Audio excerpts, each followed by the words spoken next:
Hello everyone, welcome back to my channel. Please like, share and subscribe. కొంతమందికి జీవితంలో డబ్బు, సంపద, సంతోషం చాలా ఈజీగా వస్తూ ఉంటాయి. కానీ కొంతమందికి మాత్రం ఎప్పుడూ ఏదో ఒక స్ట్రగుల్, సంపద లేక పేదరికంలోనే మగ్గిపోతూ ఉంటారు. ఇలా ఎందుకు జరుగుతుంది అని ఎప్పుడైనా ఆలోచించారా? అసలు ఇలా ఎలా జరుగుతుంది? అసలు మన ఆలోచనలకు అంటే రోజువారీ మనం ఆలోచించే వాటికి నిజంగా అంత పవర్ ఉందా? ఒక మనిషి మైండ్లో ఏది ఎక్కువగా ఆలోచిస్తూ ఉంటాడో అదే వాస్తవ జీవితంగా మారుతుందా? ఇది నిజమా? దాని గురించి ఇప్పుడు ఈ వీడియోలో తెలుసుకుందాం. ఈ ప్రశ్నలు అన్నిటికీ సమాధానం దొరికేది సీక్రెట్ అనే పుస్తకంలోనే. కేవలం ఆలోచనలను మారిస్తే మన లైఫ్ మారిపోతుందా? కేవలం ఆలోచనల ద్వారా మైండ్ సెట్ మార్చుకోవటం ద్వారా లైఫ్ని మార్చుకోవచ్చు అనే ఈ రహస్యాన్ని ఇప్పుడు మనం ఛేదిద్దాం.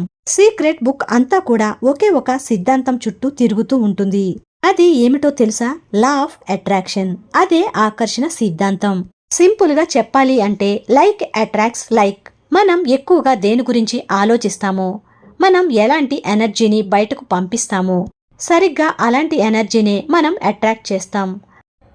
ఈత ఇత్తనం వేస్తే మామిడి చెట్టు రాదు కదా, సేమ్ టు సేమ్ అలానే ఈ లా ఆఫ్ అట్రాక్షన్ కాన్సెప్ట్ లో ఒక ఇంట్రెస్టింగ్ పాయింట్ ఉంది. అది ఏమిటంటే ఒక మనిషి ఏ వైబ్రేషన్ లో అయితే ఉంటాడో అదే ఫ్రీక్వెన్సీకి సంబంధించిన పరిస్థితులను, వ్యక్తులను, అవకాశాలను వాళ్ళ లైఫ్ లోకి తెచ్చుకుంటాడు. అంటే వైబ్రేషన్ మ్యాచ్ అవ్వాలి అన్నమాట. ఎలా అంటే ఫర్ ఎగ్జాంపుల్, ఒక వ్యక్తి ఎప్పుడూ పాజిటివ్ గా సంతోషం గురించి, తన గోల్స్ గురించి మాత్రమే ఆలోచిస్తూ ఉంటాడు అనుకోండి. ఆటోమేటిక్ గా అలాంటి పరిస్థితులను పెంచేవే అంటే మరింత పాజిటివిటీ, సంతోషం అతని జీవితంలోకి వస్తాయి. అలానే ఒక వ్యక్తి ఎప్పుడూ భయం, ఆందోళన గురించి ఆలోచిస్తూ ఉన్నాడు అనుకోండి.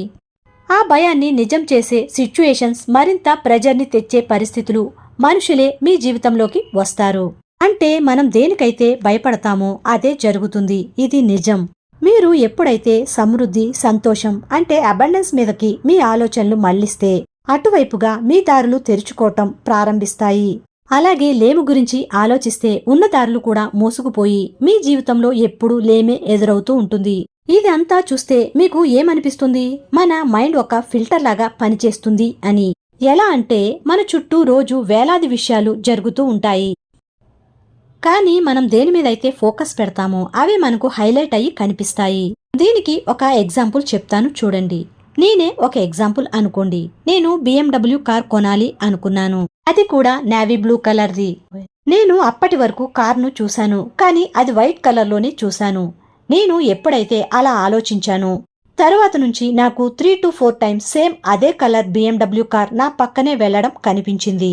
ఇది మీరు ఎప్పుడైనా కావాలి అంటే అబ్జర్వ్ చేయండి. మనం ఎప్పుడైతే ఆలోచిస్తామో సడన్ గా అలాంటి కార్లే మనకు కనిపిస్తూ ఉంటాయి. సిగ్నల్ పడగానే పక్కకు చూస్తే అలాంటి కారే కనిపిస్తుంది. పార్కింగ్ దగ్గర మన పక్కనే మనతో పాటే చాలాసేపు ఆ కార్ ట్రావెల్ చేస్తూ ఉంటుంది. ఫోన్ ఆన్ చేసినా, టీవీ ఆన్ చేసినా ఆ కార్కి సంబంధించిన యాడే వస్తూ ఉంటుంది. ఇలా చాలాసార్లు జరిగే ఉంటుంది. ఇలా మీలో ఎవరికైనా జరిగిందా? దీనికి లాజిక్ ఏమిటో మీరు ఎప్పుడైనా ఆలోచించారా? అవి అప్పుడే ఏమీ పుట్టుకురాలేదు. అవి ఎప్పటినుంచో ఉన్నాయి, కానీ మనకు కనిపించలేదు. మనం ఎప్పుడైతే వాటి గురించి ఆలోచించామో అప్పుడు అవి మనకి కనిపించటం మొదలయ్యాయి. ఇది కేవలం ఒక మిస్టికల్ కాన్సెప్ట్లా కాకుండా సైన్స్ అండ్ సైకాలజీ కోణంలో చూడాలి. దీని వెనక ఉన్న సైన్స్ ఏంటి? దీన్ని మనం విశాల దృక్పథంతో చూస్తే మన బ్రెయిన్ లో ఒక రెటిక్యులర్ యాక్టివేటింగ్ సిస్టమ్ RAS అనే ఒక నెట్వర్క్ ఉంటుంది. మన కళ్ళు, చెవులు ప్రతి క్షణం లక్షలాది ఇన్ఫర్మేషన్ ని రిసీవ్ చేసుకుంటూ ఉంటాయి. ఆ డేటా మొత్తం మన బ్రెయిన్ లోకి వెళ్తే దానిని మనం బ్రెయిన్ ప్రాసెస్ చేయలేదు. ఆ చెత్త అంతా వెళ్లడం వలన మైండ్ బ్లాక్ అయిపోతుంది. అందుకే ఈ RAS అనేది ఒక గేట్ కీపర్ లాగా పనిచేసి 99% ఇన్ఫర్మేషన్ ని బ్లాక్ చేస్తుంది. ఏది ఇంపార్టెంట్ అని మనం బలంగా నమ్మి ఫీల్ అవుతామో దాన్ని మాత్రమే ఫిల్టర్ చేసి లోపలికి పంపిస్తుంది. అంటే మన ఫోకస్ ని బట్టి అది డిసైడ్ చేస్తుంది. ఎప్పుడైతే ఏదైనా కొనాలని లేదా ఏదైనా చెయ్యాలి అని తలుస్తామో ఆ సిస్టమ్ కి ఒక కమాండ్ వెళ్తుంది. ఈ వస్తువు నాకు ఇంపార్టెంట్, ఈ ఇల్లు నాకు ఇంపార్టెంట్, ఈ కార్ నాకు ఇంపార్టెంట్, ఇది ఎక్కడ కనిపించినా నాకు చూపించు అనే కమాండ్ ని పాస్ చేస్తుంది. అందుకే BMW కార్ నాకు ఎక్కువగా కనిపించడం జరుగుతుంది. లైఫ్ లో అది గుడ్ ఆర్ బ్యాడ్ ఏదైనా కావచ్చు. సక్సెస్ అయినా, అవకాశాలైనా, ప్రాబ్లమ్స్ అయినా ఇలానే పనిచేస్తాయి. మనం ఎప్పుడైతే ప్రాబ్లమ్స్ మీద ఫోకస్ చేస్తామో మన ఆర్ఏఎస్ ప్రాబ్లమ్స్ ని మాత్రమే వెతికి మన దగ్గరకు తీసుకువస్తుంది. అప్పుడు మనకు చిన్న విషయం కూడా పెద్ద ప్రాబ్లం లాగా కనిపిస్తుంది. అందుకే మన ఫోకస్ మన గోల్స్ వైపు, మన ఎదుగుదల వైపు షిఫ్ట్ చేస్తే అప్పటిదాకా కళ్ల ముందే ఉన్న కనిపించని అవకాశాలను మన మైండ్ కనిపెట్టడం జరుగుతుంది. సీక్రెట్ బుక్ లో చెప్పే అతిపెద్ద రహస్యం ఏమిటంటే మనం ఏది ఎక్కువగా ఆలోచిస్తామో అదే మన జీవితంలోకి వస్తుంది అని. చాలా మందికి ఈ విషయం తెలియదు. అంటే ఇక్కడ అర్థం చేసుకోవాల్సింది ఏమిటి అంటే మనం తలుచుకోగానే విశ్వం ఏమీ మన వడిలో మ్యాజిక్గా ఏమీ కూడా తెచ్చివెయ్యదు. మన చుట్టూ ఉన్న వాటిని గమనించి చూసే విధానాన్ని మన బ్రెయిన్కి ట్యూన్ చేస్తుంది. మరి ఈ ప్రాసెస్ని ఎలా వాడాలి? అంటే ఈ పుస్తకంలో ఒక ఫేమస్ 3 స్టెప్ ఫార్ములా ఇచ్చారు. అది ఏమిటంటే 1 ఆస్క్, 2 బిలీవ్, 3 రిసీవ్. అడగడం, నమ్మడం, స్వీకరించడం. ఇదే కోర్ కాన్సెప్ట్. ఫస్ట్ స్టెప్ అడగడం. మనకు ఏం కావాలో అడగటం. అది ఎలా అడగాలి? చాలా మంది నాకు లైఫ్లో సక్సెస్ కావాలి, నాకు లైఫ్లో చాలా డబ్బు కావాలి, నాకు ఏ విధమైన ప్రాబ్లమ్స్ ఉండకూడదు అని అడుగుతారు. అలా అడగటానికి ఒక స్పెసిఫిక్ గోల్ పెట్టుకుని అడగటానికి చాలా తేడా ఉంది. అది ఏమిటంటే గందరగోళంతో కూడిన ఆలోచనలు ఎప్పుడూ కూడా గందరగోళమైన రిజల్ట్నే ఇస్తాయి. ఫర్ ఎగ్జాంపుల్, ఒక వ్యక్తి నాకు లైఫ్లో చాలా డబ్బు కావాలి అని అడిగాడు అనుకుందాం. దానికి ఒక క్లారిటీ లేదు. అంటే ఇక్కడ ఖచ్చితంగా ఎంత కావాలి అనేది అడగాలి. చాలా అంటే 1000 రూపీస్ కూడా చాలా అవ్వవచ్చు. కానీ అది సరిపోదు కదా. అలా చెప్తే మనం నమ్మే యూనివర్స్కి అర్థం కాదు. మనలో చాలా మందికి ఎలా అడగాలో కూడా తెలియదు. అందుకే మనం అడిగిన యూనివర్స్ నుండి మనకు ఏ సమాధానము రాదు. మరి ఎలా అడగాలో ఇప్పుడు చూద్దాం. నాకు నా బిజినెస్ ద్వారా నెలకు ఒక 5 lakhs ప్యాసివ్ ఇన్కమ్ కావాలి అని అడగాలి. నా శాలరీ నెలకి 50,000 రావాలి అని అడగాలి. లేదు అంటే నా శాలరీ పర్ మంత్ 1 lakh కావాలి అని అడగాలి. ఇలా అడిగితే దానిలో క్లారిటీ ఉంది. ఆ థాట్ కి ఒక స్పష్టత ఉంది కాబట్టి అక్కడ ఒక టార్గెట్ అనేది లాక్ అవుతుంది. ఇక తరువాత స్టెప్ బిలీఫ్ అంటే నమ్మకం. ఇది ప్రాక్టికల్ గా చాలా కష్టం. ఎందుకంటే మనం ఒక గోల్ ని సెట్ చేసుకుని అదే ఖచ్చితంగా జరుగుతుంది అనే అచంచలమైన నమ్మకం కలిగి ఉండాలి. ఎలాంటి డౌట్స్ ఉండకూడదు. ఈ నమ్మకం అనేది వినడానికి బావుంటుంది, కానీ రియాలిటీలో వేరుగా ఉంటుంది. ఇదే చాలా మంది ఫేస్ చేసే ప్రాబ్లం. సపోజ్ ఒక వ్యక్తి నాకు ఆర్థిక స్వేచ్ఛ వస్తుంది అని బలంగా నమ్ముతున్నాడు. కానీ అతని బ్యాంక్ బ్యాలెన్స్ ఏమో 1000 రూపీస్ ఉంటుంది. రెంట్, ఈఎంఐ ఇలా అన్ని సమస్యలు కనిపిస్తాయి. ఇలాంటి రియాలిటీ కళ్ల ముందు కనిపిస్తూ ఉంటే ఇక అతను తన లైఫ్ అద్భుతంగా మారుతుంది, అతనికి ఆర్థిక స్వేచ్ఛ వస్తుంది అని ఎలా నమ్ముతాడు? ఇదే ప్రతి ఒక్కరూ ఫేస్ చేసే ప్రాక్టికల్ ఛాలెంజ్. మన చుట్టూ ఉన్న రియాలిటీ మనల్ని ఎప్పుడూ నమ్మనివ్వదు. కానీ లా ఆఫ్ అట్రాక్షన్ చెప్పేది ఏమిటంటే ప్రస్తుతం ఉన్న రియాలిటీ అనేది కేవలం మన పాత ఆలోచనల రిజల్ట్ ఇప్పుడు కనిపిస్తుంది అని. సో ఇప్పుడు ఆలోచించేదాని రిజల్ట్ ఫ్యూచర్లో కనిపిస్తుంది. అందుకే ఆ రిజల్ట్ ని చూసి భయపడి నాకు ఇది సాధ్యమేనా, ఎలా జరుగుతుంది అని సందేహించడం మొదలు పెడితే అక్కడ ఆ పాజిటివ్ ఫ్రీక్వెన్సీ కట్ అయిపోతుంది. నమ్మకం అంటే ఎలా ఉండాలి అంటే కళ్ల ముందు కటిక చీకటి ఉన్నా సరే సూర్యోదయం అవుతుంది అని మనం ఎలా అయితే నమ్ముతామో అలానే నమ్మాలి. అది ఒక బ్లైండ్ ట్రస్ట్ లాంటిది. ఎలా జరుగుతుంది, హౌ ఇట్ హ్యాపెన్స్ అనే దానిని మనం కంట్రోల్ చేసి అది జరుగుతుంది, 100% అది జరుగుతుంది అని నమ్మటం, దానికి తగ్గట్టుగా యాక్షన్ తీసుకోవటం చేయాలి. అప్పుడే థర్డ్ స్టెప్ రిసీవ్ కి మనం చేరువవుతాం. అంటే మనం కోరిన దాన్ని మనం స్వీకరించగలుగుతాం. ఈ దశలో కేవలం ఆలోచిస్తే సరిపోదు. ఆ లక్ష్యం చేరుకున్నట్లు ఆ ఆనందాన్ని, ఉత్సాహాన్ని ముందే ఫీల్ అవ్వాలి. ఎందుకంటే ఎమోషన్ అనేది ఒక ఎనర్జీ. ఆ ఎనర్జీ ఫలితాలను ఆకర్షిస్తుంది. చాలా మంది లా ఆఫ్ అట్రాక్షన్ అనగానే ఒక అపోహ పడుతూ ఉంటారు. ఇది అంతా ఒక మ్యాజిక్ లాగా ఫీల్ అవుతూ ఉంటారు. ఎలా అంటే ఫర్ ఎగ్జాంపుల్, ఒక రైతు తన ఇంట్లో కూర్చుని వర్షం పడుతున్నట్లు, పొలం అంతా చక్కగా పండినట్లు విజువలైజేషన్ చేసుకుంటే సరిపోతుందా? విత్తనాలు చల్లాలి కదా, పొలం దున్నాలి కదా, ఇది చేయకుండా జరుగుతుందా? కేవలం థాట్స్ ఉండి దాన్ని బలంగా ఫీల్ అయితే పనులు వాటంతటా అవే అయిపోతాయా అని అడుగుతారు. ఈ నెగటివ్ ఇల్యూజన్స్ కి రియాలిటీకి మధ్య ఉన్న ఒక చిన్న గీత ఏమిటో ఇక్కడ చూద్దాం. ఇక్కడ యాక్షన్ కి ఉన్న రోల్ ఏమిటో చూద్దాం. ఇక్కడే చాలా మంది పొరపాటు పడుతూ ఉంటారు. లా ఆఫ్ అట్రాక్షన్ అనేది యాక్షన్ కి రీప్లేస్మెంట్ కాదు. అది మనం చేసే పనికి ఇంధనం లాంటిది. బండి నడవాలంటే ఇంధనం అవసరం కదా. ఇది మ్యాజిక్ కాదు, ఇది ఒక సైంటిఫిక్ చైన్ రియాక్షన్. ఆ చైన్ ఎలా ఉంటుంది అంటే, ముందుగా థాట్స్, ఆ థాట్స్ నుంచి ఎమోషన్స్ లేదా ఫీలింగ్స్, ఆ ఎమోషన్స్ మనల్ని కొన్ని యాక్షన్స్ తీసుకునేలా చేస్తాయి. ఆ యాక్షన్స్ ద్వారానే రిజల్ట్స్ వస్తాయి. ఇదంతా ఒక సైకిల్ లాగా జరుగుతుంది. ఇక్కడ రైతు ఉదాహరణే తీసుకుందాం. ఆ రైతు పంట పండినట్లు విజువలైజేషన్ చేయటం వలన వర్షం పడకపోవచ్చు, కానీ అతనిలో ఉన్న ఆ పాజిటివ్ థాట్ వల్ల అతను ఉత్సాహంగా ఉదయాన్నే లేచి మరింత ఎనర్జెటిక్ గా పొలం పనులు చేస్తాడు. ఏ విత్తనాలు చల్లితే మంచి పంట వస్తుందో అలాంటి విషయాలపై దృష్టి కేంద్రీకరిస్తాడు. అలా అతను పొలం పనులు చేస్తాడు. అంతేకాని నా పంట పండదు, వర్షాలు రావు అనుకుంటూ కూర్చోడు కదా. ఒకవేళ అతను నా పంట పండదు, వర్షం రాదు అని అనుకుంటూ కూర్చుంటే అతను కనీసం పొలం దున్నే పని కూడా చెయ్యడు. ఇక్కడ ఆలోచన అనేది నేరుగా ఫలితాన్ని ఇవ్వకపోవచ్చు, సరైన యాక్షన్ తీసుకునేలా అతని మైండ్ సెట్ ని మారుస్తుంది. అంటే కేవలం ఊహించుకుంటూ కూర్చుంటే సరిపోదు. ఆ ఊహ మనం కరెక్ట్ డెసిషన్స్, కరెక్ట్ యాక్షన్స్ తీసుకునేలా మనల్ని ప్రేరేపిస్తుంది. ఇప్పుడు అర్థమయ్యింది అనుకుంటాను. దీన్ని ఇంకా క్లియర్ గా అర్థం చేసుకోవడానికి ఈ పుస్తకంలో ఒక వ్యాపారవేత్త రియల్ లైఫ్ లో జరిగిన ఇన్సిడెంట్స్ ని కాస్త రియల్ గా, క్లియర్ గా, క్లారిటీగా చూద్దాం. ఒక బిజినెస్ మ్యాన్, అతని కంపెనీ భారీ నష్టాల్లో ఉంటుంది. అప్పులు కట్టలేని పరిస్థితి. అలా స్ట్రెస్ఫుల్ సిచ్యుయేషన్ లో అతను ఉన్నాడు. అలాంటి సిచ్యుయేషన్ లో అతని ఆలోచనలు అన్నీ కూడా ఎప్పుడూ అప్పుల మీదనే ఉండేవి. సైకలాజికల్ గా దాన్నే ఫ్లైట్ ఆర్ ఫైట్ మోడ్ అని అంటారు. మైండ్ అంతా ఒత్తిడిలో ఉన్నప్పుడు అది కొత్త ఐడియాల గురించి ఆలోచించలేదు, కేవలం సర్వైవల్ గురించి మాత్రమే ఆలోచిస్తుంది. ఆ టైంలో అతనికి ఉన్నదాన్ని కాపాడుకోవడానికే అతను ఫస్ట్ ప్రయారిటీ ఇస్తాడు.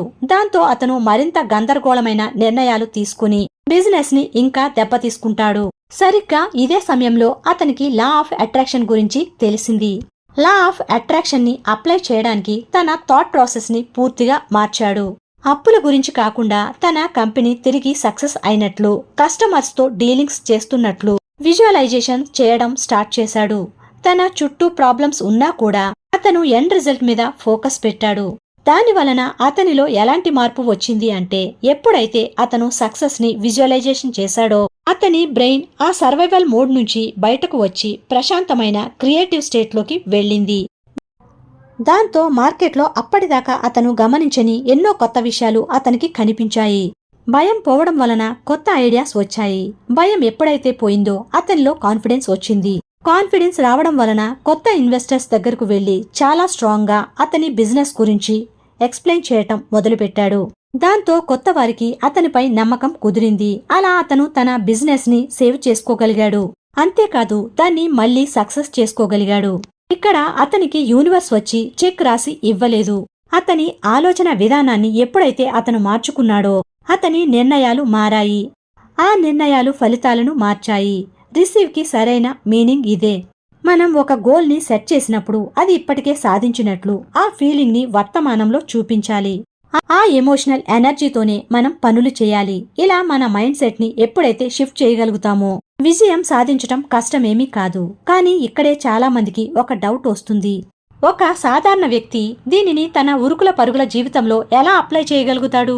ప్రొద్దున్నే అలారం మోగటం, హడావిడిగా లేచి ఆఫీస్కి వెళ్లడం, ట్రాఫిక్ లో చిక్కుకోవడం, ఇలాంటి షెడ్యూల్లో ఈ పాజిటివిటీని ఎలా మెయింటైన్ చేయగలుగుతాడు? ఇదే అందరికీ ఉండే ప్రాక్టికల్ ప్రాబ్లం. దీన్ని సాల్వ్ చేయాలంటే మన డైలీ రొటీన్ ని సరైన పద్ధతిలో ప్లాన్ చేసుకోవాలి. దీనిలో మొదటిది మార్నింగ్ విజువలైజేషన్, అంటే ఉదయం లేవగానే చేసే ప్రక్రియ. మన రోజు ఎలా మొదలవుతుంది అనేది మొత్తం ఆ రోజు ఎలా ఉంటుందో డిసైడ్ చేస్తుంది. అందుకే ప్రొద్దున్నే నిద్ర లేవగానే ఫోన్ చూడటం, ఏదో ఒక బ్యాడ్ న్యూస్ వినడం, చిరాకు పడటం వలన మైండ్ స్ట్రెస్ అయిపోతుంది. అందుకే లేచిన వెంటనే 5 మినిట్స్ ప్రశాంతంగా కూర్చుని మన లైఫ్ గోల్స్ గురించి అవి ఇప్పటికే నెరవేరినట్లుగా విజువలైజేషన్ చేసుకోవాలి.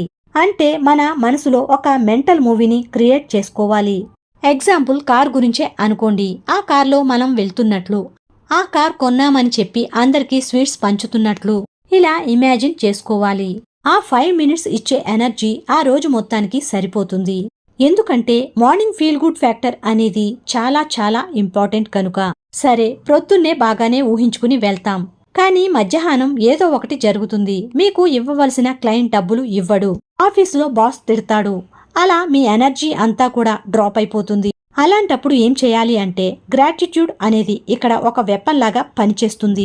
ఏదైనా తప్పు జరిగినప్పుడు మన బ్రెయిన్ వెంటనే అలర్ట్ అయిపోయి కార్టిసాల్ అనే స్ట్రెస్ హార్మోన్ రిలీజ్ అవుతుంది.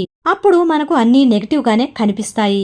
కనుక దీన్ని బ్రేక్ చేయాలి అంటే గ్రాటిట్యూడ్ ఒక్కటే మార్గం.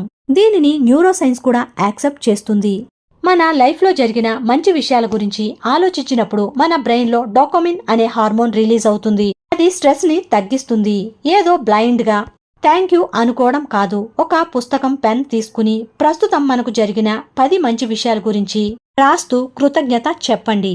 ఎలా అంటే నాకు మంచి ఆరోగ్యం ఇచ్చినందుకు విశ్వానికి కృతజ్ఞతలు, నాకు మంచి ఫ్రెండ్స్ ఉన్నందుకు కృతజ్ఞతలు, మంచి ఆహారం లభించినందుకు కృతజ్ఞతలు. ఇలా లేని వాటి గురించి బాధపడే కంటే ఉన్న వాటికి థ్యాంక్స్ చెప్తే మన మైండ్ ఆటోమేటిక్ గా పాజిటివ్ వైపు షిఫ్ట్ అవుతుంది. అంటే సైకలాజికల్ గా ఇది మన మైండ్ ని రీసెట్ చేస్తుంది. గ్రాటిట్యూడ్ అనేది రీసెట్ బటన్ లాంటిది. మనకు మనమే రీసెట్ చేసుకోవాలి. అలాగే మనతో మనం ఎప్పుడూ పాజిటివ్ గా కొన్ని విషయాలను చెప్పుకోవాలి. తనలో తాను మాట్లాడుకోవటం మొదలు పెట్టాలి. ఎందుకంటే మన మైండ్ లో ఎప్పుడూ ఒక వాయిస్ రన్ అవుతూనే ఉంటుంది. ఒక చిన్న ఫెయిల్యూర్ రాగానే నా పని అయిపోయింది, నేను ఇంతే అని అనుకుంటూ ఉంటాం. ఇలా పదే పదే మన సబ్ కాన్షియస్ మైండ్ కి చెప్తూ ఉంటే అదే నిజం అనుకుని నిన్ను అలానే తయారు చేస్తుంది. అందుకే దాన్ని మార్చాలి. ఎప్పుడైతే నెగటివ్ థాట్స్ వస్తాయో అప్పుడు వాటిని కట్ చేసి పాజిటివ్ థాట్స్ వైపు మళ్లించాలి. ఈ సెల్ఫ్ టాక్ అనేది మనల్ని పూర్తిగా మార్చేస్తుంది. మనలో మనం మాట్లాడుకునే మాటలే మన రియాలిటీ అనేది మర్చిపోకూడదు. దీన్ని బట్టి అర్థమయ్యింది ఏమిటంటే థాట్స్ బికమ్ థింగ్స్. అంటే ఆలోచనలే వస్తువులుగా మారతాయి అని. అంటే ఆలోచనలు ముందుగా నమ్మకాలను మార్చి ఆ తరువాత యాక్షన్స్ ని మార్చి చివరకు రియల్ లైఫ్ ఇన్సిడెంట్స్ గా మారతాయి.